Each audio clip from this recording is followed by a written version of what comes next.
So packing efficiency in face centered cubic crystal.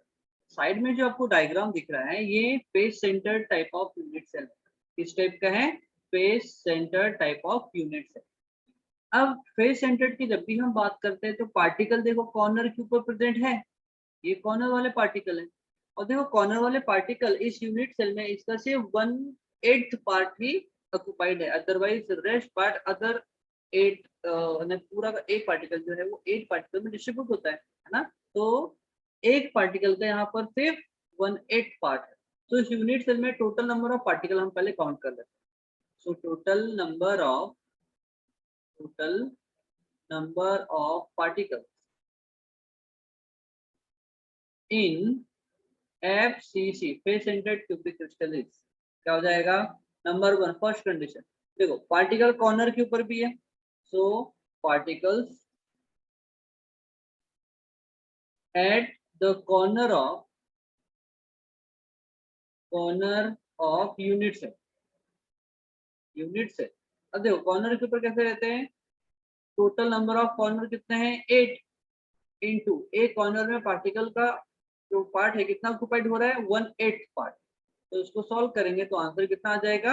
1। इसका मतलब corner के ऊपर एक पार्टिकल होता है। अब हम बात कर रहे हैं फेस की। Second condition particles on face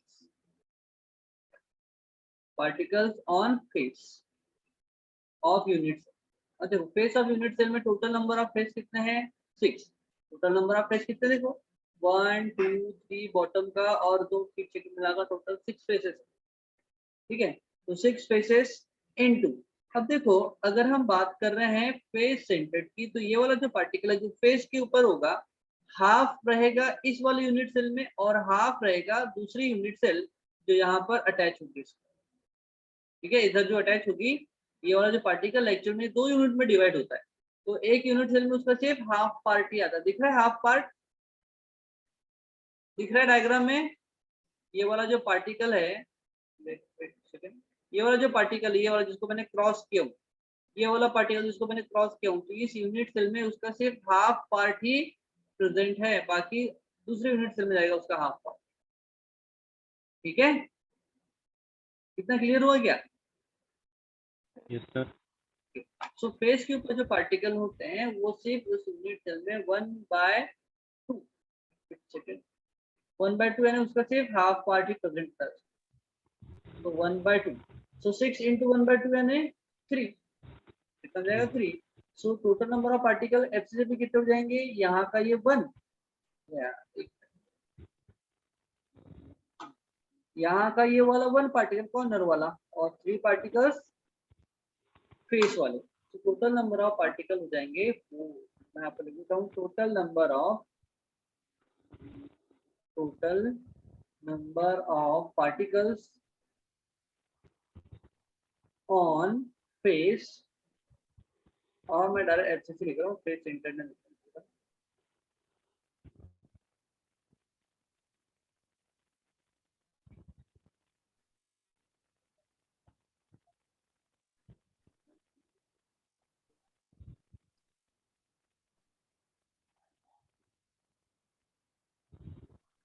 waiting में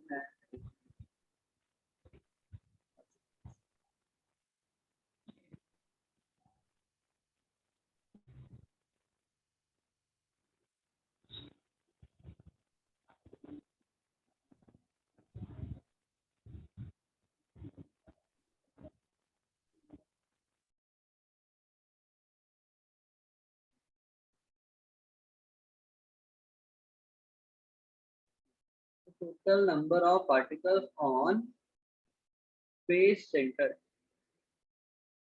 is 4। 4 पार्टिकल क्लियर हो गया? कॉर्नर वाले एक पार्टिकल 8 पार्टिकल्स को मिलाकर हमने टोटल काउंट किया तो टोटल एक पार्टिकल हुआ 1, और फेसेस के ऊपर जो 6 थे उस पे से हाफ ही पार्ट आ रहा था तो उसका हमने काउंट किया तो टोटल कितने हो गए? 3।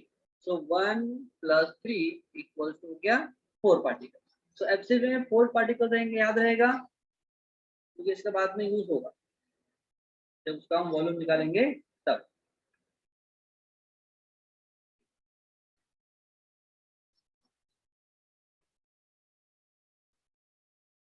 अब देखो, टोटल नंबर ऑफ 4 पार्टिकल है, हमको पता है, तो हम यहाँ पर हेडिंग लिख लेते हैं, total number of particle. First point, total number of particles on FCC equals to, कितने हो गए, 4 हो गए। ठीक है, अब हम बात कर रहे हैं रेडियस और एज लेंथ में रिलेशन। तो लिखते हैं यहाँ पर, late A is the edge length of unit cell, and small r is the radius of particles। ठीक है, ये क्या हो गया, एज लेंथ, और आर क्या हो गया, रेडियस। अब आ जाओ इस डायग्राम में, इसको थोड़ा सा जूम करता हूँ तो आपको और क्लियर समझ में आ जाएगा। वेट,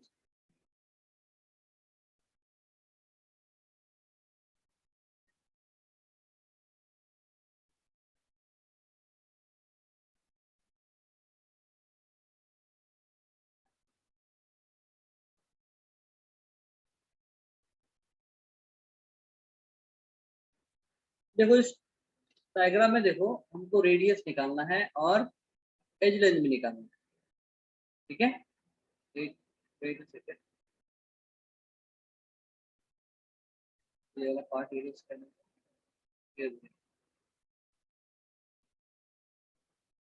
ओके, अब देखो, मैं बात कर रहा हूँ यहाँ से यहाँ तक का distance. Let me have a black,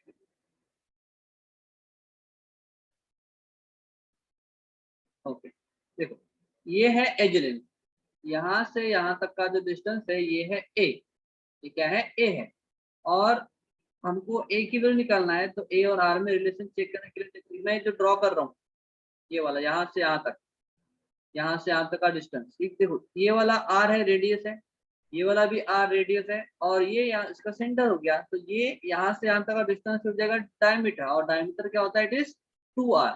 तो यहाँ से यहाँ तक का जो डिस्टेंस है, मैं ट्रायंगल ड्रॉ कर रहा हूँ, ये हो गया ए, ये हो गया बी, और ये हो गया सी। तो in triangle ABC, in triangle A B C, देखो ट्रायंगल एबीसी में क्या हो जाएगा, एंगल जो बी है वो राइट एंगल ट्रायंगल 90 डिग्री का हो जाएगा, एंगल बी इक्वल टू जाएगा 90 डिग्री का, होगा कि नहीं। अब जब एंगल 90 डिग्री का है तो हम पाइथागोरस थ्योरम, देखो साइड ये वाली भी ए है और ये वाली भी ए, ठीक है, तो हम क्या करेंगे, ए और आर में रिलेशन यहाँ से हम चेक कर सकते हैं, therefore by Pythagoras theorem, Pythagoras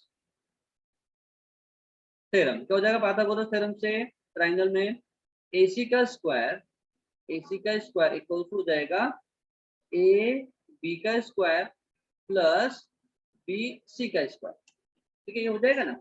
अब देखो AC का स्क्वायर, AC कितना है, AC बराबर अभी हमने देखा 4r के बराबर। देखो यहाँ से यहाँ तक का डिस्टेंस r, यहाँ से यहाँ तक का डिस्टेंस 2r, और यहाँ से यहाँ तक का r।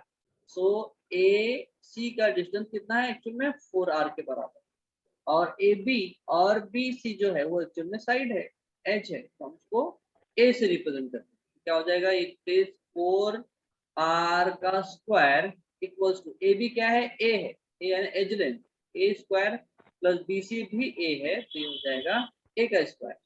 तो 4r का स्क्वायर कितना हो जाएगा, 4 का स्क्वायर 16, और हो जाएगा R square equals to A square equals हो जाएगा 2a स्क्वायर। देखो हम 2 को ट्रांसफर करेंगे तो सॉल्व करेंगे तो क्या हो जाएगा, ये हो जाएगा 8r स्क्वायर इक्वल्स टू हो जाएगा a स्क्वायर। ठीक है, अब हमको a और r चाहिए, स्क्वायर नहीं चाहिए, तो हम दोनों साइड में स्क्वायर रूट ले लेंगे, तो क्या हो जाएगा, a इक्वल्स टू हो जाएगा r√8।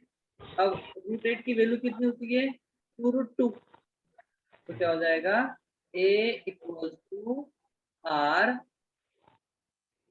2√2। ठीक है, ये हो जाएगा ए की वैल्यू। ठीक है, इतना समझ में आया? Yes, sir. या फिर हम इसको और ऐसा लिख सकते हैं, यहाँ पे लिख रहा हूँ साइड में, a equal to 2r into, ठीक है, ओके, ये लिख सकते हैं या ये भी लिख सकते हैं, रूट 8 ऑफ r ना, कोई भी यूज कर लो जो हमको इजी लगेगा, हम वो चेक करें। तो वापस जाने दो, हम जहाँ सॉल्व कर रहे थे, वेट अ सेकेंड। तो हमको a की वैल्यू मिल गई है, ठीक है, a की वैल्यू मिल गई।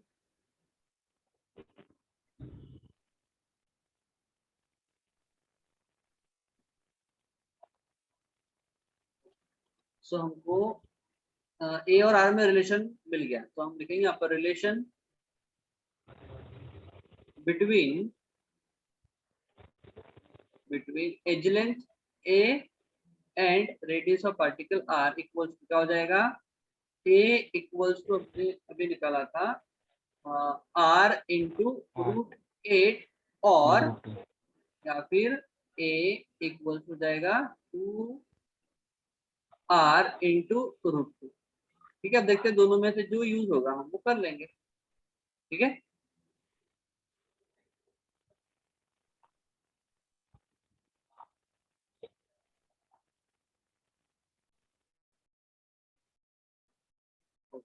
चलो, अब हम निकालेंगे वॉल्यूम, वॉल्यूम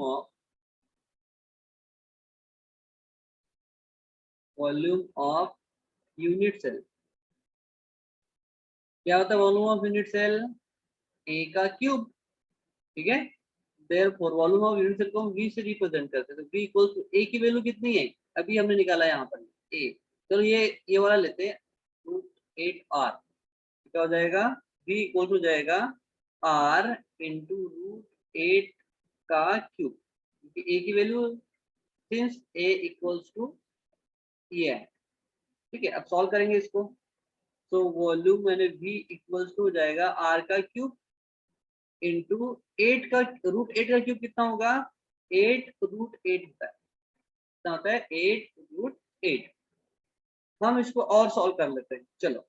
अब रूट 8 को हमने सॉल्व किया था, 2 रूट 2 आता है, तो ये हो जाएगा v equals to r cube into 8 into 2 root 2। अब 8 टू 16 रूट 2 हो जाएगा, r इक्वल्स टू 16।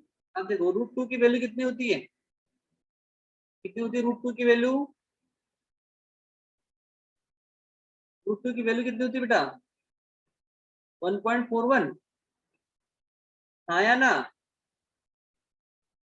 1.41। अब मल्टीप्लाई कर लो, 16 1 है 16, 16 का 6 कैरी करेगा 1, 16 4 था 64, 64 और 1 65, 65 का 5 कैरी करेगा 6, 16 1 is 6 एंड 6 ऐड करेंगे कितना हो जाएगा 22, कितना हो जाएगा 22, तो हो जाएगा 22.56 हो गया आर की वैल्यू।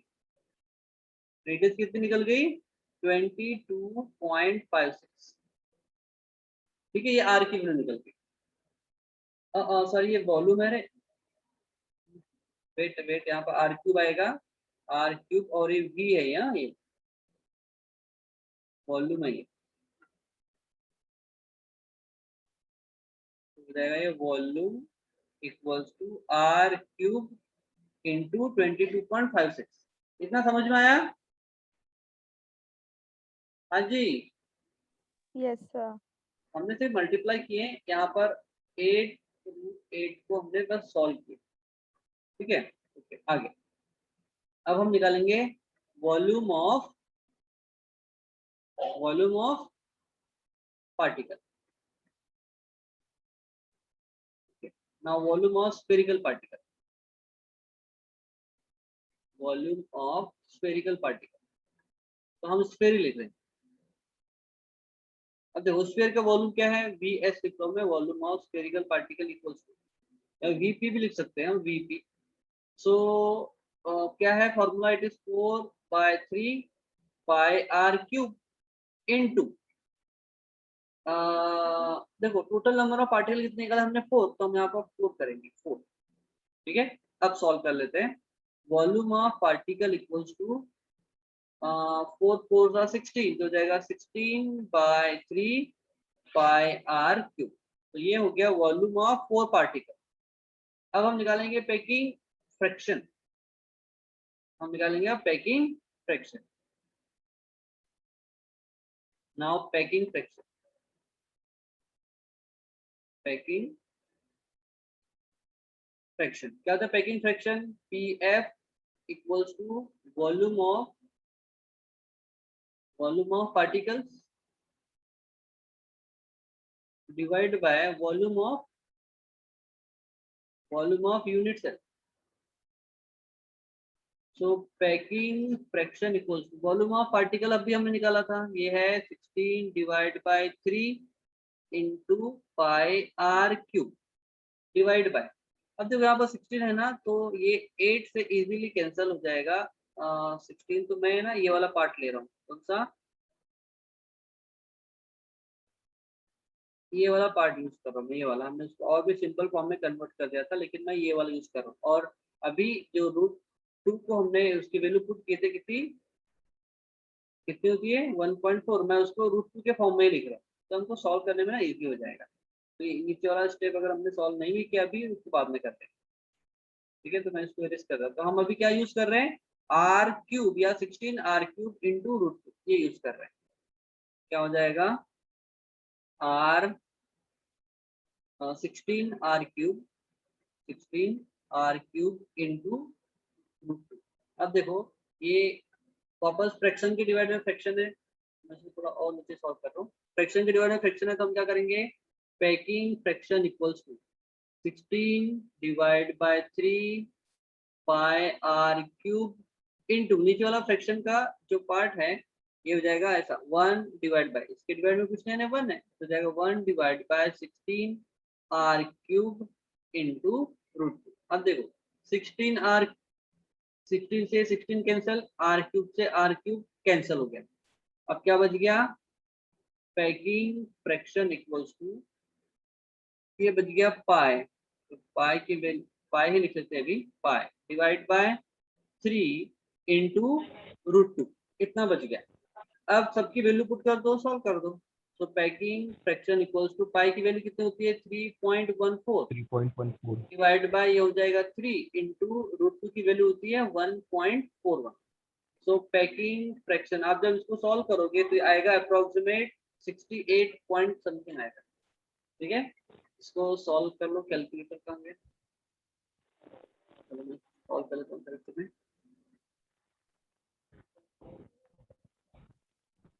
वैसे आपको कैलसी का यूज नहीं करना है एग्जाम में, आपको वो मिलती है क्या? 3.14 डिवाइड बाय 3 डिवाइड बाय 1.4, 74.23 आ रहा है, 74.23 आ रहा है, 0.7423 कितना आएगा पैकिंग फ्रैक्शन। अब देखो मैं पैकिंग फ्रैक्शन के बाद मुझे पैकिंग एफिशिएंसी भी निकालना है, तो ऐसा करो पहले इसका स्क्रीनशॉट ले लो, फिर मैं आगे बढ़ाता हूँ। नहीं, पहले हम सॉल्व कर लेते हैं फिर कर। तो मैं निकाल रहा हूँ यहाँ पर इस वाले फॉर्मूला में। हाँ, तो क्या निकालना हमको? Packing efficiency. तो पैकिंग इफिशियंसी क्या होता है? Packing fraction into 100। तो packing efficiency equals to, packing fraction कितना निकला है? 0.7423 into 100। So packing efficiency equals हो जाएगा 74.23%। ठीक है, ये हो जाएगा पैकिंग इफिशियंसी। अब वाइड स्पेस क्या होता है? Void space 100 minus packing efficiency. तो 100 माइनस पैकिंग इफिशियंसी कितना है? 74.2 ही लिखते हैं, बात कर नहीं लिखते। ठीक है, 74.2। तो सब्ट्रैक्ट करेंगे तो कितना हो जाएगा? माइनस 100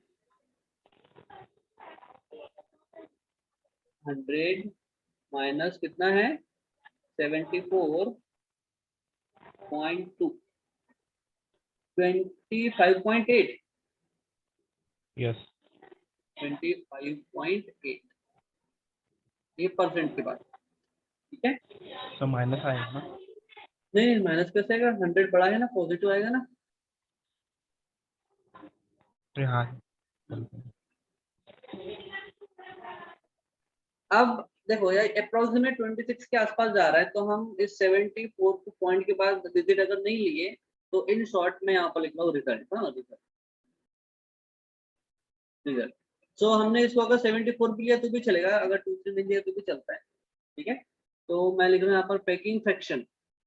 पैकिंग फ्रैक्शन कितना है 0.74, पॉइंट के बाद का नहीं लिखा तो भी चलता है क्योंकि वो 5 से कम है। 5 से कम है तो हम उसको राउंड ऑफ जैसा हमने सीखा था उसको कैंसिल किया तो भी चलेगा। फिर पैकिंग इफिशियंसी कितना है 74% और वाइड स्पेस कितना है 25.8 यानी अप्रोक्सीमेट 26, ठीक है। तो ये हो गया हमारा आंसर। और क्या बच गया था, number of particle. Number of particle on FCC equal to क्या निकला, FCC का नंबर ऑफ पार्टिकल निकला 4, ठीक है। ये है ऐसे 4 इंपॉर्टेंट थिंग्स जो हमको याद रखना, ठीक है। तो यहाँ पर हो गया हमारा फेस सेंटर्ड क्यूबिक क्रिस्टल का packing efficiency, packing fraction, white space और नंबर ऑफ पार्टिकल डन, ठीक है। तो कैसे कैसे क्या लिखना है समझ में आ गया। मैं इसको थोड़ा सा जूम आउट कर रहा हूँ so that you can take a screenshot properly. Wait a second.